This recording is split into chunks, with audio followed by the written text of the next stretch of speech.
Hello everyone, कैसे हो आप सब। तो चलिए बनाते हैं छठ का महाप्रसाद ठेकुआ। देख सकते हैं कितनी क्रंची और कितनी डिलीशियस इसकी साउंड आप सुन सकते हैं। और ये जो ठेकुआ है इसे बाहर से एकदम क्रंची, अंदर से सॉफ्ट होती है और काफ़ी टेस्टी होती है। और ये प्रसाद है हमारे लिए। ये सिर्फ ठेकुआ नहीं, हमारी सब कुछ है।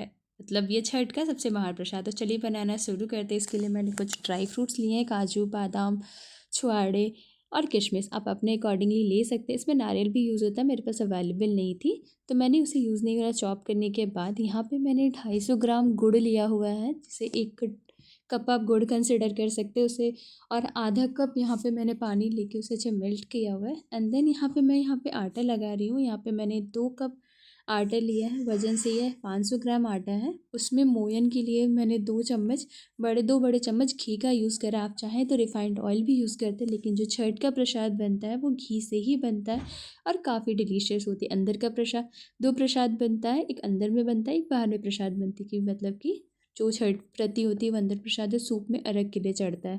तो यहाँ पे चलिए वही बना रहे हैं हम प्रसाद। तो यहाँ पे आटे को मैंने जो घी डाला हुआ अच्छे से मिक्स करेंगे। उसमें अच्छे से दोनों हाथ से मसलते हुए अच्छे से मिक्स करेंगे। और जो वो एक बाइंड होने लगे, एक लड्डू टाइप से बनने लगे, तो वो समझ जाइए कि हमारा परफेक्ट इसमें मोयन डला हुआ है। फिर हम यहाँ पे 1 छोटी चम्मच सौंफ डालेंगे, इलायची पाउडर जो हमने मिक्स काट कर रखा था अच्छे से मिक्स करेंगे। जब ये अच्छे से मिक्स हो जाए, यहाँ पे कोई भी बेकिंग सोडा या फिर किसी भी एक्स्ट्रा चीज़ का हम यूज़ नहीं करेंगे। यहाँ पे जब ये अच्छे से मिक्स हो जाए तो जो हमने गुड़ का मिक्सचर रेडी कर रखा था वो गुड़ का मिक्सचर डालेंगे। ये गुड़ का मिक्सचर जो हमने बनाया हुआ था, गुड़ और पानी का ऐसा मिक्स करके थोड़ा थोड़ा ही मिक्स करके एक बार में नहीं डालेंगे, क्योंकि हमें इसका एक टाइट डो बनाना है। एकदम सॉफ्ट सा डो नहीं बनता है इसका। यहाँ पे मैंने अच्छे से मिक्स करा है। हमारे यहाँ तो ऐसे ही ये थोड़े सूखे सूखे टाइप से ही रहते हैं, बट अगर आप चाहें अपने अकॉर्डिंगली पानी डाल सकते हैं। इससे जब ये अच्छे से गुड़ और आटे एक दूसरे में मिक्स हो जाए, तब यहाँ पे अगर आपको लगे नीड हो तो आप यहाँ पानी का यूज़ कर सकते हैं। यहाँ पे परफेक्ट मिक्सचर बन के रेडी हो चुकी है। आप इसे एक टाइट डो भी बना के रख सकते हो, लेकिन ये ऐसे ही हमारे एंड से बनती है और इसके छोटे छोटे लड्डू बनाए जाते हैं। और मैंने यहाँ पे सारे लड्डू एक साथ तैयार करे, थोड़े टाइटली से लड्डू बनाएंगे। यहाँ पे मैंने अपनी बहन की भी हेल्प ली हुई है। और यहाँ पे हम बनाते बनाते एक दूसरे के साथ लड्डू से ही खेलने लगे, थोड़ी सी लड़ाई करने लगे, मतलब थोड़ी मस्ती मजाक में। ऐसा नहीं काम हर समय सीरियस होके ही किया जाए। तो मेरी बहन की लड्डू, और यहाँ पे मैंने थोड़े टेढ़े मेढ़े बना दिए थे, तो यहाँ पे थोड़ा सा मस्ती हुई। एंड यहाँ पे सारे लड्डू बन के रेडी हो चुके हैं। यहाँ पे देख सकते हैं, यहाँ पे मैंने इतने सारे लड्डू, इतने सारे में, इतना आटा में और गुड़ में मैंने यहाँ पे बहुत सारे जो है पेड़ बना के रख लिए हैं। अब यहाँ पे मेरा ये जो सांचा है ये बहुत साल पुराना सांचा है, तो ये मैंने धो के रखा हुआ था।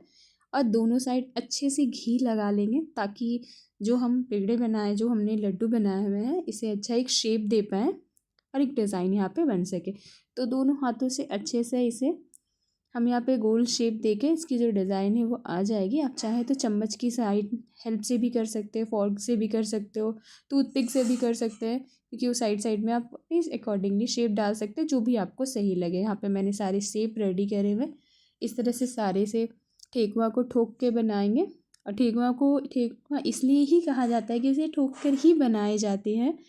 और ये बिल्कुल कम इंग्रेडिएंट में और काफ़ी टेस्टी होती है और हेल्दी भी होती है। कोई इसे ये नहीं कहता है कि अनहेल्दी है। हाँ, घी की जगह आप घी में तलो, लेकिन यहाँ पे रिफाइंड ऑयल का यूज़ कर रही हूँ। तो यहाँ पे मैंने ये इंडक्शन को प्लीज़ इग्नोर करिएगा, ये जो हमारी बर्तन है, क्योंकि ये मेरा न्यू ही था, बट ये मेरे कुछ दिन का यूज़ के बाद ही टूट गई। मैं जल्दी न्यू लूँगी। अब यहाँ पे तेल चेक करेंगे। तेल हमें लो टू मीडियम चाहिए, क्योंकि इसे धीरे धीरे पकाना है। तो यहाँ पे मैंने छोटी सी आटे की डाली है उसे चेक करने के लिए। तो जब ये तैरने लगे तो समझ जाइए कि तेल गर्म हो चुकी है। अब धीरे धीरे एक एक करके हम जितने हमने ठेकुआ बना के रखी हुई थी सारे यहाँ डाल देंगे। एंड उसे अलटते पलटते हुए धीरे लो टू मीडियम फ्लेम में ही इसे पकाएंगे, ताकि अच्छे से गोल्डन ब्राउन हो सके। अब यहाँ पे मैंने एक एक करके डाले हुए हैं। आप इसे धीरे धीरे करके हाथ तो थोड़ा सा सावधानी से डालें, ताकि हाथ भी ना जले, बहुत ही सेफली। आप देख सकते हो कि हमारी जो ठेकुआ है वो ऑलमोस्ट एक साइड से वो पक चुकी है। तो अब यहाँ पे मैं दूसरे साइड भी पलट के दोनों साइड अच्छे से गोल्डन ब्राउन होने तक हम तल लेंगे। तो चलिए पहले इसे तल लेते हैं।